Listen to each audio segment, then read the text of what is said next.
Warning. The following podcast features views and opinions that are likely to trigger the extreme fanboys and fangirls who disagree with them. Listener discretion is advised.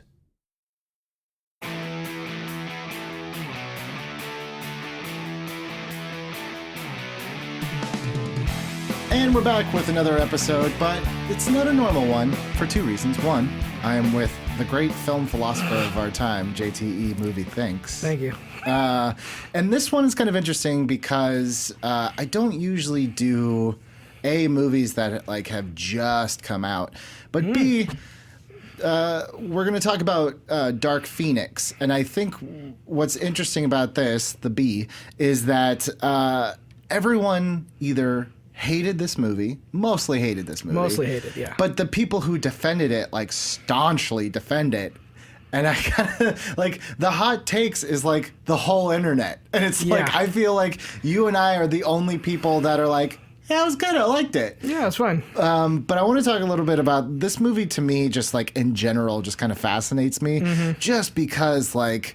Oh boy, let's just go back a little bit in time. So obviously this was directed by Simon Kinberg. Now this was the guy who already wrote X-Men: The Last Stand, which was... He's written several of the X-Men movies. Yeah. He definitely... but this is his first X-Men that he's directed. Yes. I don't know if it's his first movie he's directed. Pretty sure it's his first movie. It is? Okay. I could be wrong, but I think it is. So this was supposed to come out in November of 2019, I think, or 2018. 2018, yeah. Mm-hmm. Oof, yeah. Then it got delayed. Okay, it's going to now be a February 2019 movie. It's like, okay, Valentine's Day. Yep. Now, I remember this, and I know you remember this. They put out the trailer.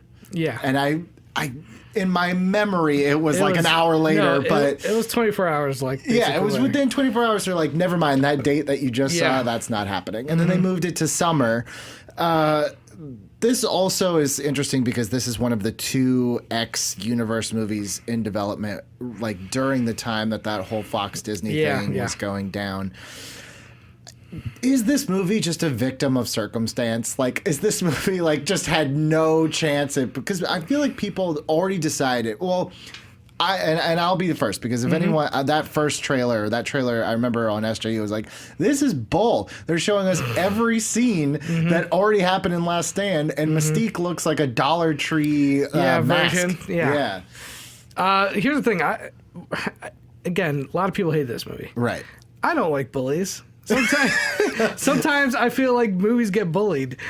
This is one of those movies where I was like, it can't be this bad. Like, X-Men Origins is another level of bad. Right. That movie, in my opinion, deserves all the hate it gets. Yeah. So when I went to go see Dark Phoenix, I was like, well, boy. Listen, first of all, I'm going to go see it anyway. Right. I don't care how bad the reviews are going to be. Because you've seen every X-Men movie in theaters. I grew up, the X-Men cartoon was a huge influence on me. I had no idea until we just had the creators of the X-Men animated series, like how big of an X-Men fan that you were. It's like you're a closet, fandom. The thing is, it's hard because I can't, go to Comic-Con and talk with the comic book guys and be like, so in X Factor 327, I am a movie... cartoon X-Men fanatic. That X-Men cartoon, I think I told you this, every morning I'd watch it, I'd call my cousin, we'd discuss. I rewatched it even 2000. I bought some bootleg DVDs because you couldn't go buy them. Not at that point. Yeah, there was a couple episodes on VHS that you could find some places, but for the most part they just weren't released to the public, so you had to go on eBay and these people would make their own DVD case and their own little disc covers, and you would get all the episodes. The quality wasn't very good, but you're just happy to have them. But again, so I went and saw Dark Phoenix, and here's the thing is, there's times where you see movies, they have the right intention, they just aren't able to pull it off. Right. I think this movie, if it wasn't for what was put upon it because of the Disney deal, I think this was supposed to be a part one of a part two movie. I think this was their Infinity War 1, Infinity War 2. I think it was supposed to be Dark Phoenix 1, Dark Phoenix 2, because a lot of this movie feels like setup. Right. And then it does. Then it just rushes to the ending. Yeah, this movie definitely has a feeling of really from the start, we gotta go. Mm-hmm. It feels like it just like they ran out of time and the project was due tomorrow and you have a really hard teacher and you're just like, whatever, man, let's slap this together. Let's hope for the best. I also went into this movie. Now, usually I'm like you. I'd seen every X-Men in the theater. It's not my favorite franchise. I've made that pretty clear. It has ups and downs. It definitely has its ups and downs. It does hit more than it misses, though. I'll say that. I don't know. Think about the trilogies. The first two X-Men, I think, are really good. Then Last Stand's not very good. That's the one I like. Yeah, but I'm just saying, like, the overall consensus. Look, I would say... You don't like the first two? I like X-Men too. But I was going to say, I think most people like at least 2 of those 3 X-Men movies, no matter what order it is. At the very least, I don't think any of those first 3 are horrible. Right. Even I will watch Last Stand and just have fun with it. Sure. I just got to, the hardest thing to do is to watch X-Men 2 and then go directly to Last Stand. Because then you feel the tone shift, you feel the quality shift. But if I just throw X-Men Last Stand on, I can have some dumb fun with it. It has some cool set pieces and stuff. Yeah. So, like, if you think about it, and then First Class I thought was really good. Days of Future Past might be my favorite. Which I don't like, but you can check out the episode with Hal Rudnick and find out why I don't like it. So then after that, Apocalypse is pretty bad. Apocalypse is terrible. I think that might be the worst out of this series for sure. Yeah. I mean, at least could give us that. Like, Days of Future Past is way better than Apocalypse. 1,000,000%. I think that's just your acquired taste. So for the most part, like, each series has had one movie that missed. I think X-Men Origins is the bottom of the barrel for me. But then you look at the X-Men movies. Wolverine, I like the first half. Ending, not so much. And then Logan's fantastic. So I just think overall, they have a better batting average. They're hitting singles and RBIs.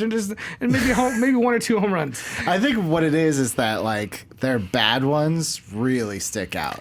When an X-Men movie is bad, it goes out of its way to be pretty bad. What are the ones that you hate? Origins, Apocalypse? I think Origins, Apocalypse. I personally really dislike Days of Future Past. I think X-Men 1 is... I understand. They had budget limitations. Excuse me. I think X-Men 1 is just really boring. Yeah. I understand they had budget limitations, but it is just a slog to get through. The first one? Yeah. Here's the thing. Here's why I like the first one, because I think it does a really good job of introducing the characters, and specifically Hugh Jackman's Wolverine. Like, I just love watching that movie.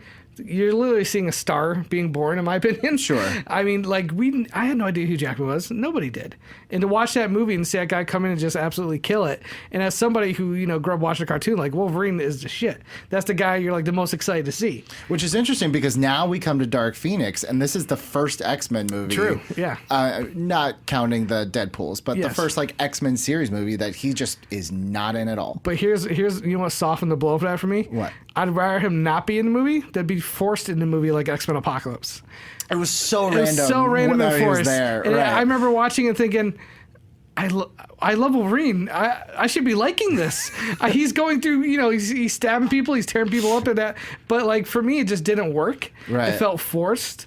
So, like, I would rather you take him out than shove him in there like they did in Apocalypse. Yeah, and I guess that's why I thought, okay, Wolverine's off the table for this one. So it's like, okay, you want to do over for the Dark Phoenix, and they set up a little bit in Apocalypse. Like the one thing I was like, all right, well, at least maybe we know where it's going to go. They set up the Phoenix. Yeah. Then they just drop it in this one. But then at first I was like, wait, they dropped it again? But then I was like, all right, I'm going to walk into this just knowing that this is like essentially a clean slate. If you can just tell me a solid X-Men group story, divorced of all continuity and context and blah, blah, blah, blah, blah. And I feel for, I don't know, 60% of it, 65% they did that, no? Yeah, it's weird. Like, I was watching... It's one of those weird... I kind of want to see it again. Because I went in thinking, like, when is this going to hit, like, fifth gear of bad? Right. Like, I kept waiting for this thing to take a turn.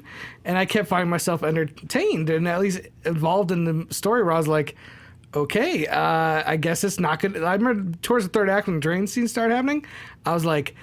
I looked over at my girlfriend. I was like, April, there's no way this is going to be as bad as people have been saying. Like, the set pieces are cool enough for me. Right. And... Magneto is probably my favorite character. Yes, he's a villain, but he's that great villain who thinks he's doing the right thing. And there's some great Fassbender. Fassbender to me. Now, listen, Hugh Jackman obviously is probably the greatest thing to come out of this X-Men series. And I think McAvoy does really good at Professor X. But Fassbender as Magneto, to me, is like some of the best comic book casting. I don't think he gets enough credit. I think when you think of like the best comic book casting for characters, there's a lot of names out there. But for me, I just don't think Michael Fassbender is getting enough credit as Magneto. When he shows up, I know you don't like Days of Future Past. Sure. But like First Class, I really like the backstory with him. And that scene where he turns in the end of First Class on the sub, when he goes from friend of Professor, and he's like, you know what? You and I do not see eye to eye. It's time for me to go my own way. And he just turns, and I was like, oh shit, this is Magneto. And then the ending of Days of Future Past when he floats down to the White House. And he has like this gear that looks like it's been through a lot of battles. I was like, this is the Magneto I've wanted to see since I was a little kid watching that cartoon. And yeah, Ian McKellen was great, don't get me wrong. But I always saw Magneto as this jacked kind of older dude. Yeah. And to see Fassbender, who just has that gravitas, like anytime he's on screen, your eyes going right to him. And he's not playing it like for laughs.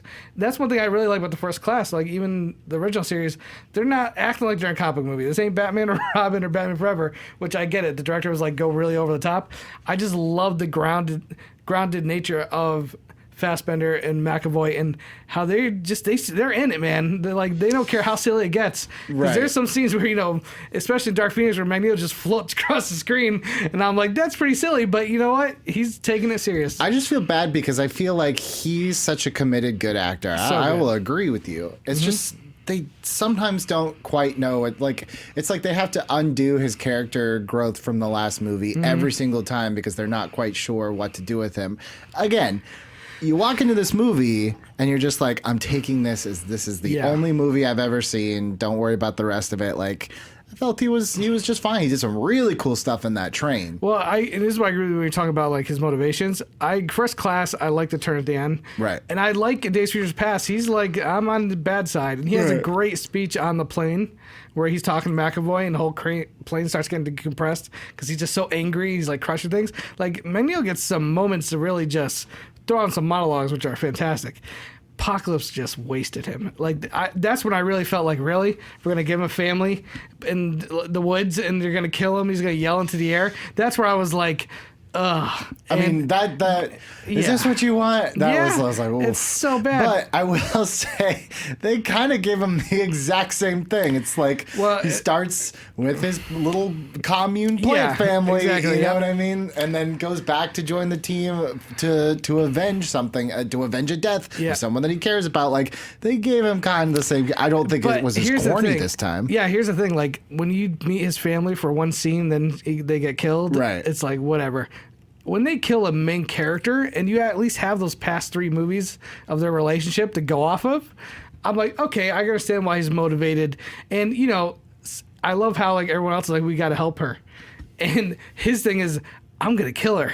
Right. Like, I'm not going to help her. I'm going to go kill her. And to me, that was like so Magneto. He takes it to the extreme. Like, this movie actually made me retroactively dislike Apocalypse even more. I agree. It's like, you're reusing the same storyline, but this time it's a better use. No, it's I like, agree. I wish that old one would just go away and never come back. I rewatched Apocalypse the night before I saw Dark Phoenix because before I didn't like Apocalypse that much. It was really disappointing to me, but I was able to find some things I liked in it. I thought obviously it has a huge budget and it's on the screen for the most part. Oscar Isaac is not very good as Apocalypse, but I don't blame him. I think it was just a misuse of the character. And there's some cool stuff in Apocalypse as far as set pieces that aren't horrible.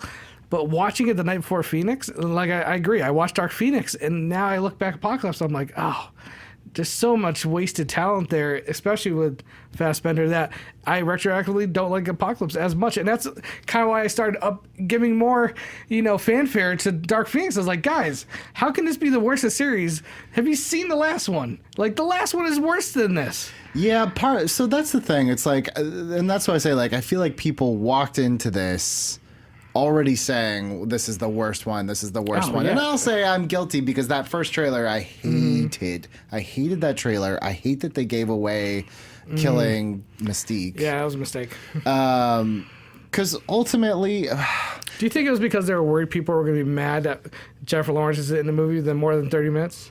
I mean... I don't go to X-Men movies for Mystique, so Yeah, like, for me, it wasn't a big deal. I never understood the importance or putting importance on that character, especially when you have... because it was Jennifer Lawrence. I mean, if she didn't blow up with Hunger Games and all that, right? Because she did First Class before Hunger Games, I believe, right? It was around the same time. I think it was like the year before, right? Yeah. So like, it wasn't like they were like, oh my. And Mystique did have a more essential, because again, she was Oscar nominated for Winter's Bone. Like, she wasn't slacking, but like, I think it was like, oh, we have this huge star, probably had her contracted for at least 2 or 3 movies. Like, we got to use her and make Mystique like the centerpiece of it all. And I thought they did a pretty good job with it in Days of Future Past, but yeah, when it came to this movie, I was like, here's the thing. She didn't want to do this one.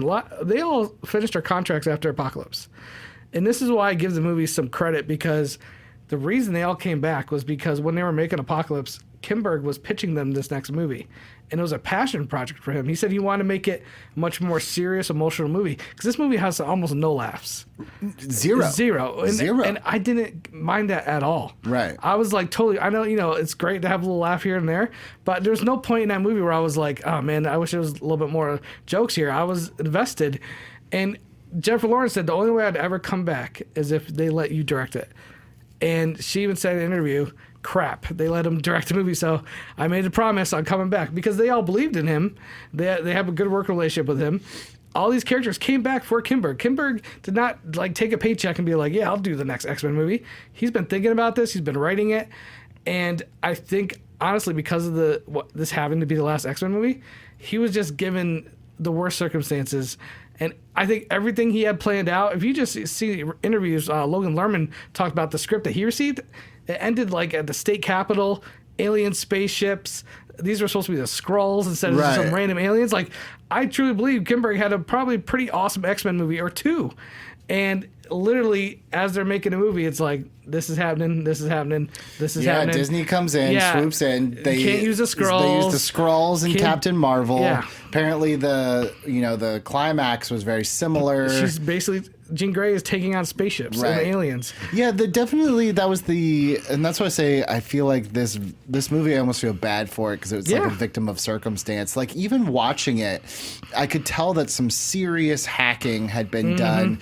Oh, especially towards the end. Solely because there'd be a scene where it's like Beast is in full makeup, and then he goes inside and he's regular. And then 2 scenes later, he's like back to full makeup. It's like, this doesn't make sense visually. I have to believe that like this was all cut up, sorted around, tried to make something. But it's like, yeah, this was like the movie that just like would not quit. And now I understand why it was originally November and then February, because you're not expecting, Yeah, it's supposed to be a more somber, serious take on an X-Men movie. I like how they went some different places with these characters. Xavier is kind of a dick. Oh, he's a huge. He lets like fame go to his head a little bit. But that was the other thing that like at first it kind of irritated me, but then I realized like I've seen this guy in like 500 movies and he's always just the same guy. At least this one, it's like a little difference in. I totally agree, and I think some people pushed back on that and said that's not my Xavier. Right. I was like, you're a human. You go through phases. Right. You learn from your mistakes. Like, I totally buy. This guy has literally been trying to get mutants accepted into society since the first movie. And then he finally gets accepted. Not only is he accepted, he has a direct line to the president. Which, by the way, that was a little corny. A little Batman. Was, like Batman 66. But the principle I like. The principle's there. And, like, he's going to these awards. He's being honored. Like, it goes to his head a little bit. And I'm, like, totally okay with that. So, for me, that was a nice, cool new angle. And then Beast, he goes a little dark. He literally is joining up with Magneto and is like, let's go take her out. That's always the relationship that I forget whenever I watch these movies. I'm like, oh yeah, I forgot that Beast and Raven kind of like each other. Yeah. The other thing that I actually really liked in this that I majorly disliked in Apocalypse was Sophie Turner. I thought Sophie Turner was horrible in X-Men Apocalypse, and here she was much better. Much better, yes. She had more to do here. She was the new kid in Apocalypse. I honestly, we said this before. Like, I think you could just skip Apocalypse after Days of Future Past. I think they want you to, right? Because like they introduced Cyclops in her, right? But you could just watch this movie thinking, oh, they're new students. You don't have to get the Same with Storm, yeah. Same with Storm. I think they set up the dark or the Phoenix inside of her in Apocalypse, but then it's not really. Well, they show Get Unleashed towards the very end. That's how she takes out Apocalypse. Right. Now, the only argument I've seen some people make is whatever was out there in space just increased it and made it so those barriers that Xavier built, like, I think maybe could only be broken in extreme situations, like at the end of Apocalypse. And then whatever that space cloud was, it wasn't like Green Lantern bad, no. But whatever it was, like, just made whatever that Dark Phoenix inside her uncontrollable. I guess that's what I'll say, like, and that's why I say, like, look, I was really entertained. I was totally into it while I was watching it. But I also, like, I never really knew what the bad guys wanted, who they were. It's like, okay, wait, you want to take the thing from her, or what? Who are you? At first, I think it's, from what I remember, is they were gonna, like, let's manipulate her to basically use it for us. Sure. And then once they realized that they weren't gonna be able to do that, they were like, Chastain was like, I'm gonna take it from you. And I do agree, like, they're basically the most simple. We're aliens. Here's a powerful thing that we could use. We want it, right, to destroy plants or defend ourselves, whatever they say. I actually think that's what the Disney thing hurt the most, was not being able to use Skrulls. Oh, because they're Skrulls. every part with, like, Jessica Chastain, I don't know if this is true, but it felt like it was tacked on way later. Like they had to completely. I don't know, because she was added on from the get-go. But I just think, I know. Yeah. I'm just saying, like, anytime those aliens, like, came, I was just like, this feels like completely disjointed from everything else that I'm watching. Because, like, the stuff that really landed for me was actually, like, the amazing opening. Maybe my favorite opening to an X-Men movie. No. Just the car crash. I just thought, like, what a great intro into this. Already more powerful than the one in Last Stand. Because it's like, you inevitably have to, like, compare this to Last Stand because he's trying to redo, and there's, like, certain set pieces that are the same but different. Like, I think the father not wanting to look for her was much more compelling than whatever she was doing in Last Stand. I don't Here's the thing: is, like, you could skip Last Stand and go right to First Class. I don't think it hurts the continuity. Like, what was established in Last Stand that comes back to play in these other movies? Nothing. Yeah. Magneto hits his powers. Like, right. So, like, if you take Apocalypse and Last Stand, again, they both have some redeeming qualities. I think Last Stand is actually a way more funner movie than Apocalypse. But you could remove Apocalypse, remove Last Stand, and just watch all the movies. I don't think you're losing anything. Like, I think the only thing that you would be like, the only thing that, like, kind of loses impact, but it's like 3 seconds, is when Wolverine wakes up and sees. Well, no, because he would still think Jean Grey's dead. Yeah, because in X-Men 2. It's Scott.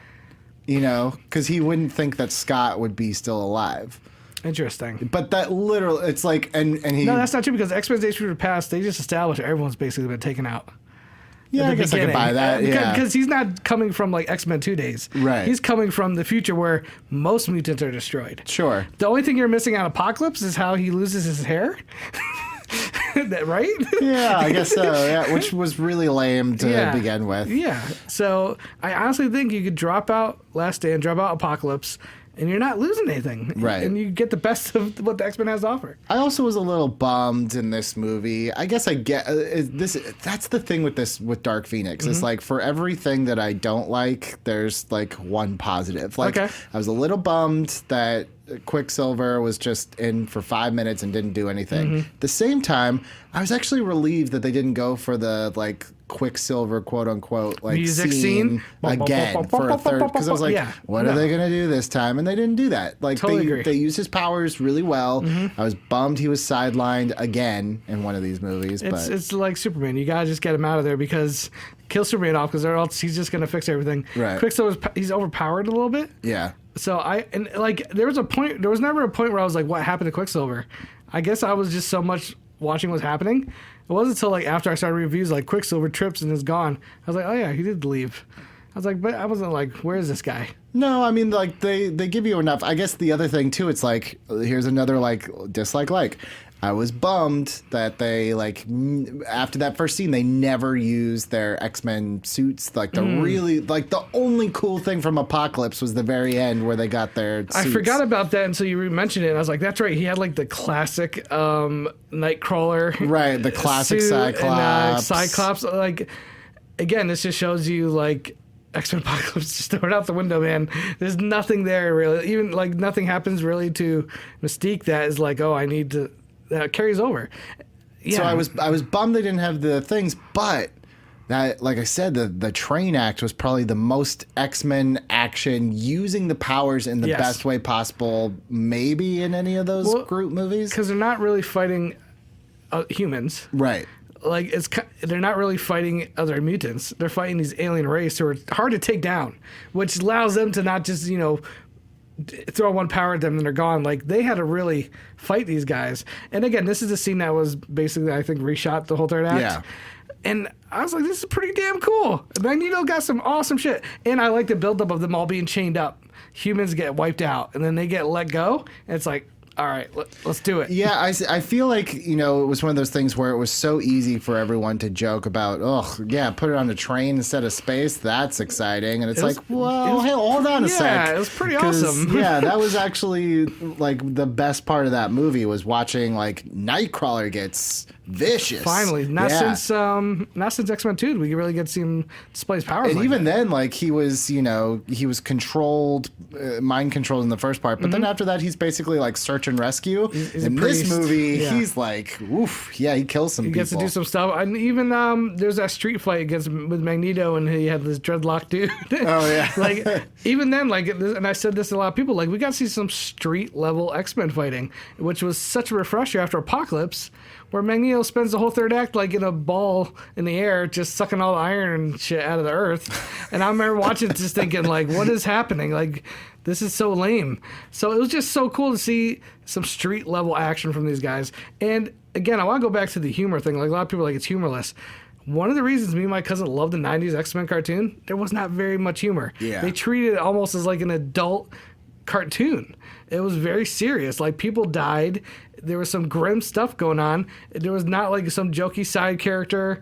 There wasn't something where it's like, oh, we got to put this little funny bit for the kids. It felt more like the 90s cartoon in a lot of ways to me. I was like, yeah, this is dead serious. This is what I like. Yeah, the only joke I could, and it was such like a half-hearted joke, was like when Quicksilver, after they save everybody, Quicksilver's like, yeah, I did it all on my own. Like, and all the kids. Yeah, that's fine. Yeah, but it was like literally that's the only quip I can think of. And that wasn't even a quip. It was just like, that's just a character trait. Yeah. That's just like him being who he is. Oh, man, speaking of that, I hate Apocalypse where he's like, oops, I think I forgot somebody. Yeah, it was my brother. Cyclops' brother dies, and he makes a joke like, I thought I got everybody. And it was so, like, the tone was just so off. Like, immediately after his brother dies, you can't be like, oh, I thought I got everybody. And, like, almost jokingly. And Apocalypse, again, I didn't defend that movie when it came out, but I wasn't, like, as harsh as a lot of people are. But watching again, it really is bad. Yeah, a lot of people I'm sure are like, why are you talking so much about Apocalypse, on the Dark Phoenix episode? And it's like, well, because a lot of people said that it was the worst X-Men movie. Right. It's like, in fact, the Rotten Tomato score for X-Men Apocalypse is 47%. Dark Phoenix is 23%, which is just staggering. Now, what's interesting though is that the audience score is 65 for Apocalypse and 64 for Dark Phoenix. So audiences feel about the same, but critics, again, like, this is kind of what I think is happening, and you're just ready to shit on this thing. Yeah, well, look, I know this is not a popular opinion, especially around here, but I think a lot of times, like, one or two critics will come out with a thought or a scathing review or whatever, and it's almost like those first handful of reviews, like, dictate which way the rest of them are going to go. Yeah, and if you go against it, Right. I've been on both sides. I thought Dark Phoenix was a decent X-Men movie, and everyone was like, that movie was crap. It was one of the worst X-Men I ever saw. And all the critics kind of jumped on it. And I got a lot of heat when I came out of Black Panther and said, I really like Black Panther, but I don't think it's quite the greatest movie ever made. And people were like, how dare you? What is wrong with you? I was like, listen, my main complaint with Black Panther was I think the world building was amazing. The surrounding cast was amazing. I just thought the actual character of Black Panther, while he had some great moments in the movie, it didn't really feel like it was his movie at times. He disappears for almost most of the third act. And you would have thought I, slapped Jesus. You would have thought I, committed, just because I didn't say it was the greatest. I just said it was really great. And but I mean, that's kind of where we are now. Everything's either the best or the worst. And there's it's like middle ground, man. When you're talking about the X-Men series, and really people are like, how could it go out on such a low note? And it's like, it went out to me the exact same way it came in. I would put Dark Phoenix about the same level as X-Men 1. Like, all right, that was fine. Like, yeah, I can see there was better stuff coming, and there was way worse stuff in the middle. But ultimately, I kind of feel like Dark Phoenix ends about the same way it started. Like, all right. Yeah, like here's one of the complaints I have with Last Stand is I never really felt any emotional connection, even though there's like some fun set pieces. And that last third act with the bridge is pretty cool. The main issue I have with Last Stand is it kind of goes against what some of the characters would do. We had the Zach Stentz on here, and he made a great point. And I think it might have been Zach Stentz or the creators of the cartoon, but they said Magneto, when they're attacking the facility, he's like, send the pawns in first. And that's something Magneto would never do. He's all about mutant brotherhood. The name of his group is the Brotherhood. He would never sacrifice mutants like cold-heartedly like that. He would try to win them over, and he's a general. He would be the first one in. He would never do that. So when I have those core feelings about Last Stand, I can just enjoy it for the action set pieces, but it doesn't feel like an X-Men movie. Dark Phoenix, I feel like the characters make all the moves they would from the characters I grew up knowing. The emotional stakes towards the end, when they flash back to Xavier talking to her as a kid, and like it was like only person that like took her in, like I felt that, and I was like, oh man, this is like he's actually laid some really good emotional groundwork here. So I'm not just like, ooh, cool explosions. There's actually some emotional tie-ins to it. I mean, the bummer of this movie is that like it just I'm just looking at the Rotten Tomato page, and a lot of like the reviews are like, there's no care put into this movie. There's I disagree with that so much. I disagree 100%. I feel like it was a passion project. Right. It wasn't a guy that took a paycheck job. I feel like there's like when you watch the movie, you can see like, oh, there's a great movie that in there somewhere here, but it's been lost a little bit through the corporation grinder, man. It's just too many things outside of what they I think wanted to do came into play. Because I agree with you. I think to me it was like, I think the reason why Jean and Professor X works really well in Last Stand is because you've had two movies where they've interacted with each other a lot. You get that relationship.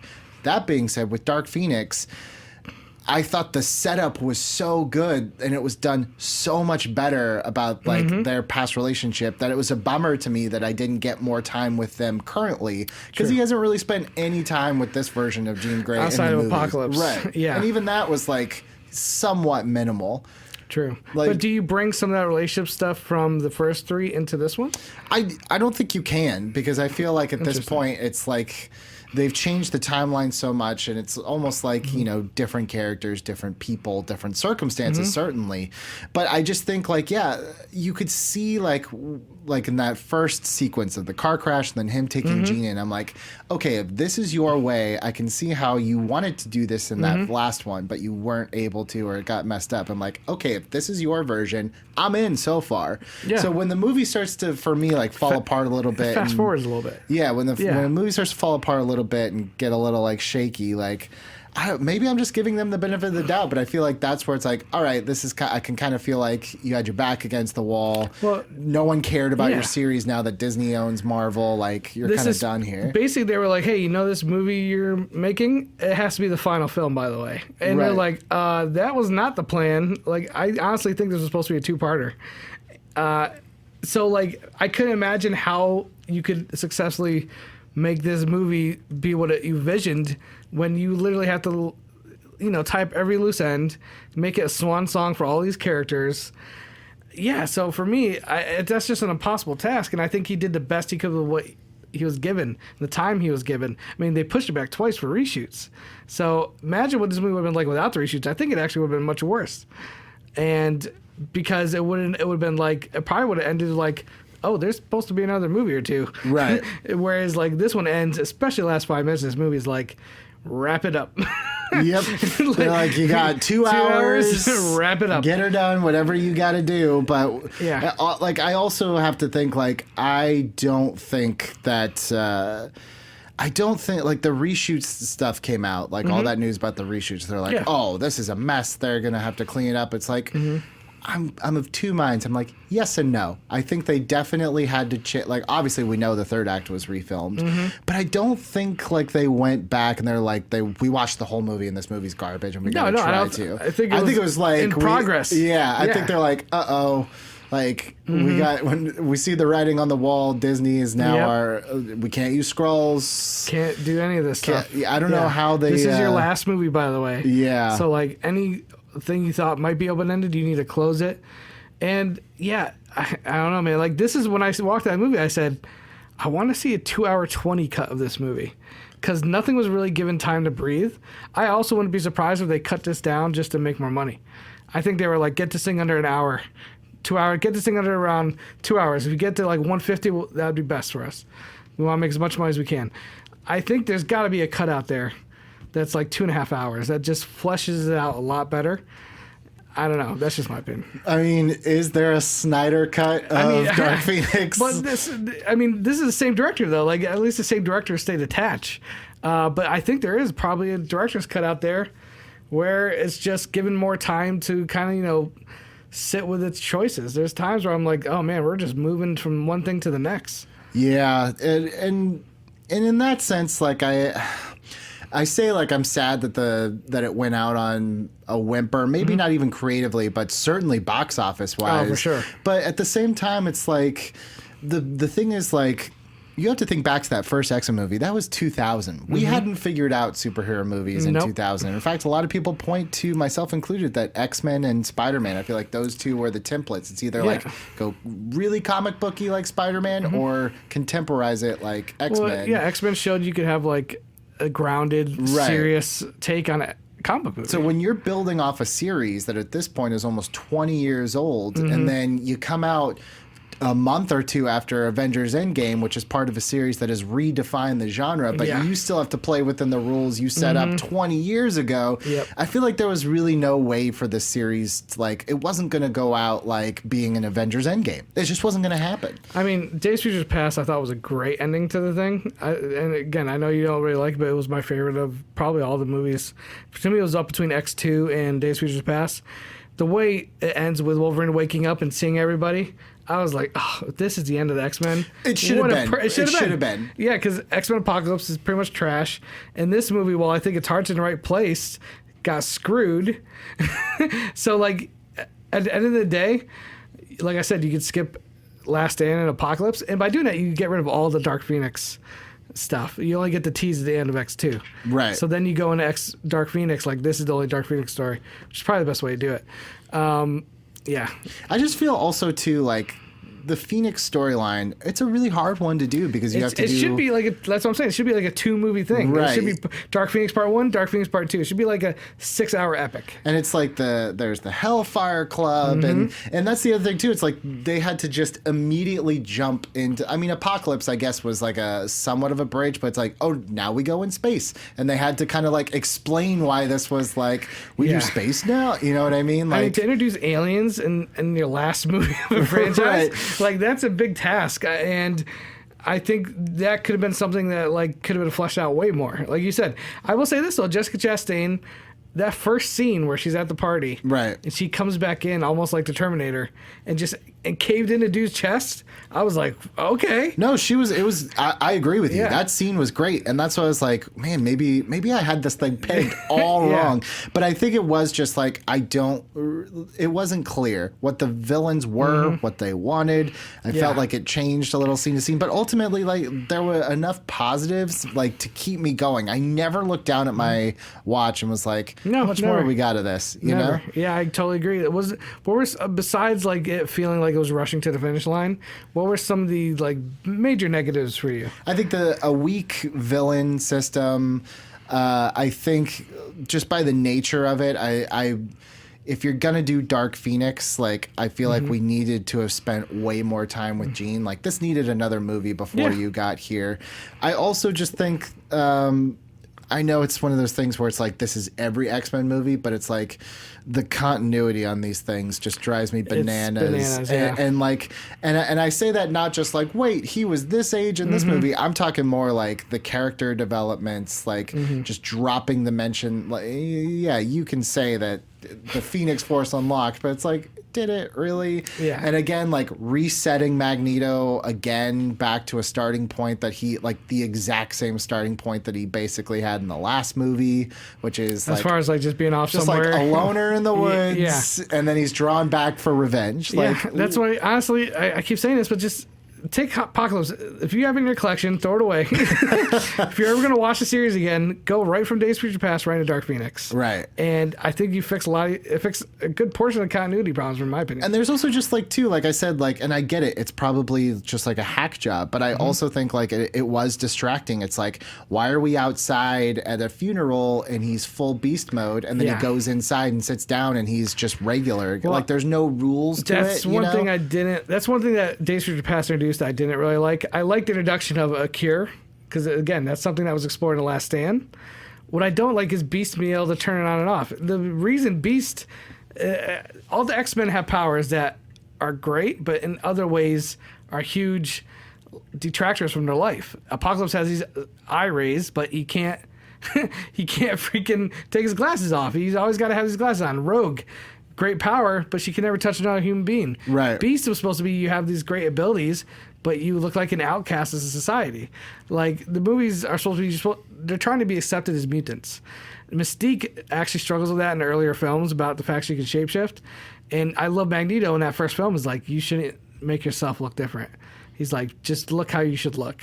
And I like that about Beast when he just turned into Beast. It was like, that's his affliction. He's stuck being Beast all the time. Yeah, it's such a major part of his character, but this movie treats it like just changing your shirt. It's like a Blue Hulk. Like, he just thinks about it and he turns into a Blue Hulk Beast. And it's just like, it takes away the essence of that character for me. I mean, I kind of felt the same way about Mystique, and I get it. Jennifer Lawrence didn't want to do whatever. If she didn't want to do the makeup, fine, but it's like, at least put the CGI marker dots on your face and they could do it in post. But like the shade of blue from Apocalypse to this one is stunning. Everything, the detail is gone. It just looks like a really cheap cosplay. Yeah. And I know that's not like a make it or break it thing, but it kind of is in a way, because it's like it makes the movie look cheaper and makes the movie look lesser quality than it deserves. You know what I mean? No, I agree. I don't know if it was just her being like, I'll do it, but you can't do a full makeup crazy. Or no, there wasn't even like an in-story reason, like she like can half change. Well, the thing is, she can make herself look however she wants. So can we just say maybe she wanted to make herself a little less blue? But that's supposed to be her unshapeshifted, right? That's supposed to be her natural state. So it doesn't make any sense. It also just like, again, you know, I said this about Magneto, but it's like and this is why it's like these movies are tough, because you can't just discount everything, but it's like character regressions. It's like, does she want to be proud of what she looks like, or is she trying to hide it? Because every movie she goes back and forth on it, you know? Yeah. And I get it. It's more of a practical reason, because Jennifer Lawrence is, you know, doesn't really like the makeup, but it's like, it bleeds over to the character. If she doesn't want to do the makeup, you got to figure out something. True. Well, that's what I liked about her in Days of Future Past is she's like basically Team Magneto for the most part, or like she's on her own team. She's like, I'm going to go assassinate this guy. It's not like, hey, I'm really struggling here. What side should I be on? No, she's pretty much picked her side all the way up to the ending. She has to make that choice of whether or not to, you know, kill the president or not. Like, I like that the first two movies, First Class, Days of Future Past, she really is on an arc from where she started to where she is at the end of that movie. And then when she starts with Apocalypse, I don't know what she's doing in Apocalypse. She's like this Robin Hood for mutants who's like a legend now. Right. And it just that didn't really work for me. And then this one, she's basically gone full good guy. So she's just kind of all over the place, so that when she does die, I guess spoilers, but they told you in the trailer. Oh, they told you. We spoiled everything else. Yeah, that was the other thing too. It's like they spoiled that in the trailer, so I knew that moment was coming. So it didn't have any. Hit. Yeah, it didn't have any hit. And I would have liked to have seen that theaters not knowing. Right. I would have been like, "What? They killed her?" Yeah, it would have been something. Ultimately, though, look, I do think it was also like, again, when I say victim of circumstance, I think it sucked for them to come right after Avengers Endgame, because everyone had been pumped by like the best season finale for a superhero movie, and then it's like, oh, here's the X-Men finale, and it's like, oh, probably should came out in February. But the thing is, like, I don't bring that my excitement from Endgame and the MCU. I don't bring those to the X-Men movies because they're such their own thing in my eyes. Sure. So like, I don't know, maybe I don't think there's superhero fatigue. So I don't think you can blame it on that. I think the reviews killed this movie. And let's not forget, Apocalypse was not good. Right. A lot of times the last movie carries into what the next movie does. Right.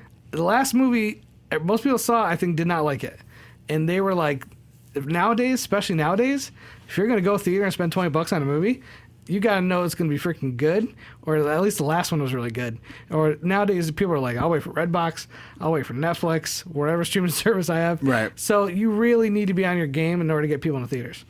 Yeah, it's a bummer that I said it earlier, but I still hold that it's like this movie was beholden to the universe that was created for it 20 years ago. So it's like I don't think it's superhero fatigue, but I could see X-Men fatigue in the sense that nobody's been really able to like completely reinvent it, which is what I thought X-Men First Class was going to do. But then once they still kept their ties to the original movies, it's like, nope, we can't get away from that. You don't like that.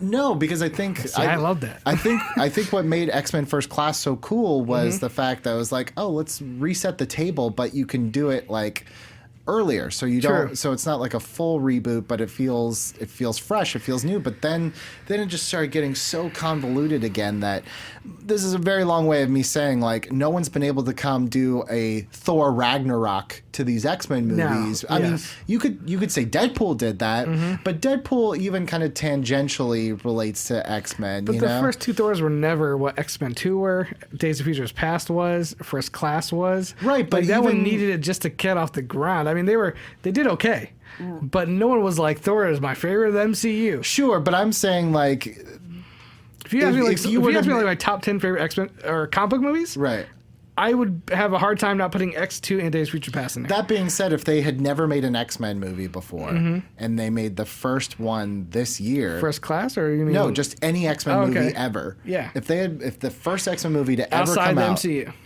just ever, okay, never an X-Men movie before. Every other comic book movie history still remains, but there's no X-Men movies. The first one comes out this year. It's not going to be anything like that first X-Men movie that we got. Nothing. It would have a much bigger budget. It would have a huge budget. The tone would probably be a little bit different. Aesthetically, it would be different. The costumes probably wouldn't be all the way what they were in the comics, but they'd be closer to what they were in Apocalypse. My point is that this movie and all the movies that have come before, it's like they have to play by the rules that were set up 20 years ago. And quite frankly, those rules are kind of outdated. And I think Dark Phoenix did its best to absolutely play within the rules that it had, and had to play with new rules that were pretty much made up as they went along. Yeah. Is it a disaster? No. Is it great? Not really. But like, do I respect the hell out of what came out of the situation that they were stuck with? Like, I was expecting a lot worse when so I went was in I. there. Well, because you're listening to what we all listen to. Right. Most people, here's the thing. Most people I personally know in this space, some of my friends that go to these reviews, a couple of them were like, it's fine. So that's what gave me hope. When I went to this movie, a couple people I know who I trust said it was fine. So I was like, if they're saying it's fine, how can it be as bad as all these other people are saying? And luckily I went and saw it, and I was like, yeah, that was better than Apocalypse. I was like, I enjoyed myself. Again, I'm a big Magneto fan. There's some great Magneto moments in this movie. And I think you said you didn't notice it, but I really liked Hans Zimmer's score, specifically when he goes to grab his helmet. And I don't know. So for me, like, there are moments where I geeked out a little bit. as an X-Men Magneto fan. Sure. And I didn't do that at all during Apocalypse. I wanted to geek out during Apocalypse because Apocalypse was one of the best characters from the 90s cartoon. So I was like, oh my God, they're going to bring Apocalypse to the big screen? He should have been like Thanos. He should have been CGI, bigger than life, and they just kind of pooped the bed on him. But the one thing they have not pooped the bed on is Magneto and Xavier. And I think they both give it their all in this movie. I agree 100%. And I think it's just kind of unfortunate because we just tend to generalize everything that when, 20 years from now, when we're talking about the X-Men franchise, we're going to be like, yeah, it started so good and then it ended terribly. That's going to be, If it ended with Apocalypse, I think I would have said it ended horribly. But because Dark Phoenix, I think, is okay, it ended okay.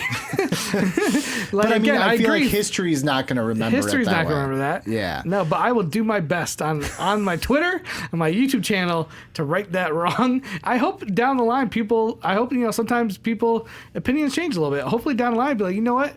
Dark Phoenix is not as bad as people made it out to be. I love that you're going to now be on a quest to prove a movie's just okay. Again, I don't like people being bullied, Billy. And I feel like this movie was bullied. It was so hard, and it's like, no, come on. These came from people that really wanted to make this movie. It was a passion project of theirs. They did some interesting stuff. There's some cool set pieces. That scene where Jean Grey makes him walk up the stairs. Oh, it's so creepy. It's horrifying. Yeah. It's one of the most I was watching like, this is messed up. Yeah, it's so creepy. Yeah. Now, okay, final question here. You can watch one of these, but not both. The Kinberg cut or the Snyder cut of Justice League? I will go Snyder cut, because here's why. Because you watch Man of Steel and Batman v Superman, even Wonder Woman, they feel like they're part of the same aesthetic. Justice League feels so much like a Saturday morning cartoon. Such a reaction to those other movies that it doesn't feel like it fits in with the rest of those movies. And I understand. I know you had fun with it. Yeah. I remember watching the movie and having fun with it too. But the more I sit with it, especially if you go back and you do a little DCU marathon in your house, it sticks out like a sore thumb. I'm not saying the movie might not be better, but at least it'll feel like it fits within that first 4 or 5 films. Literally, you watch Suicide Squad. A lot of people hate that movie, but the aesthetic looks like it matches the rest of those DCU movies. It has a certain feel, a tone, cinematography. Sure. That just feels like it's like say you're buying graphic novels and you've got Todd McFarlane's Spawn. Those are the most edgy, kind of dark comics you could get. And then issue 1, 2, 3, and 4 are wow, this is really gritty and gray, and I love the visual styling. It's a lot of dark and black. And then issue 5 comes out and it's done by the guy who does Archie comics. And it's a lot more bright colors. There's more humor. It's okay, maybe not everybody loves those first 4, but at least they all have a certain tone and aesthetic to them that matches the universe. Justice League is here's something totally different, but it's supposed to be the culmination of all these things coming together. Now, Aquaman, it was silly as hell. Okay, but those are solo movies, and you could at least be okay, it's a little something different there. They changed course at that point. Even Aquaman feels 5 times, 10 times more epic than a Justice League movie. I remember watching Aquaman okay, this is dumb, but it's fun, and it's freaking insane. I've got you down the darkest rabbit hole. I just, like I said, you watch Batman v Superman and go right into Justice League, and it is night and day. I mean, just tone-wise, aesthetic-wise, and it feels like they outsourced to another company who had no idea what they were doing. I think for me, the Dark Phoenix, the quote-unquote Kinberg cut, which I have no idea if it's a real thing. We just kind of made it up right now. But that, to me, is the one that I would campaign for, because I think there is a really dark, powerful movie in here that was somewhat neutered for release. And I agree. There must have been something to it if they were all done with their contracts. They all came back for this one. We know that this had production problems. I think this movie was just screwed before it ever got a chance. I'm with you. I don't like bullies. I think this movie is just getting they're kicking it while it's down. I mean, speaking of that, a lot of people diss Kinberg for his directing, and I thought he directed for what he was given. I thought some of the scenes were really well staged. Some of the emotional scenes were really well acted and staged. And there was like some actual like shots in there that I thought were really interesting. So for people to be like, oh, this first-time director just looks like he doesn't know what he's doing, like that is insane to me. I mean, watch X-Men Origins and tell me that movie is not directed horribly. I mean, look, I just got done rewatching all the original Batman movies in the 4Ks, and I'll tell you, I love the guy. I love those movies, but like, if you want to see a comic book movie that has no idea how to film an action scene, watch those first 2 Batman movies because they are. You can tell Tim Burton feels so uncomfortable directing action, whereas Kinberg delivered some of the coolest X-Men moments to date. I totally agree, and that was some complaints about Nolan. Nolan knew how to do these grand scale, like the scene with the 18-wheeler flipping. That was amazing. But when you look at towards the end of Batman Begins, and even some Dark Knight, that hand-to-hand is not good. Well, in Batman Begins, you have no idea what's happening. It's just like elbows and knees flying around. And then Dark Knight, he's like, all right, fine, I'll pull a wide, and you can see everything. You're like, oh, this is lame. Oh, dude, Dark Knight Rises, like, there's a guy who just falls. Right, yeah. Like, Nolan, just bring in the guys that do the John Wick movies. Let him do all the fight scenes, and then you direct everything else. So, yeah. Kinberg, again, like I said, I think he was able to stage some pretty cool scenes. And again, I like the street level aesthetic of what he brought to this movie. So there you have it.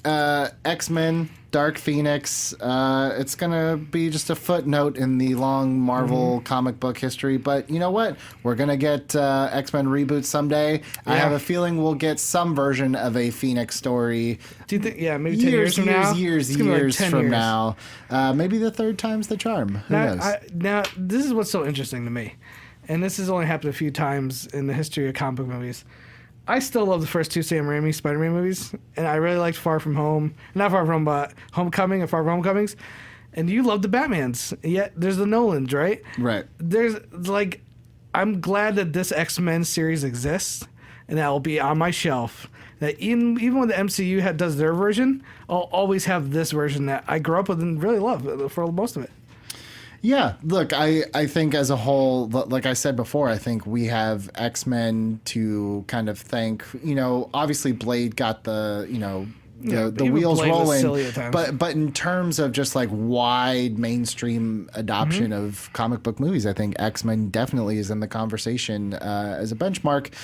And with that being said, this is probably the last X-Men movie I'll do on this podcast. Really? I mean, I've talked about Last Stand, Days of Future Past. I don't need to talk about any of the other ones. But Dark Phoenix, I had to jump in here and be like, if you're extreme on either way, you're missing the mark here. But thank you so much for talking with me. Yeah. At JTE Movie Thinks. JTE Movie Thinks on YouTube, Twitter, all that good stuff. Patreon and all that fun stuff. All that stuff's there. And thank you guys so much for listening. I will see you guys next week.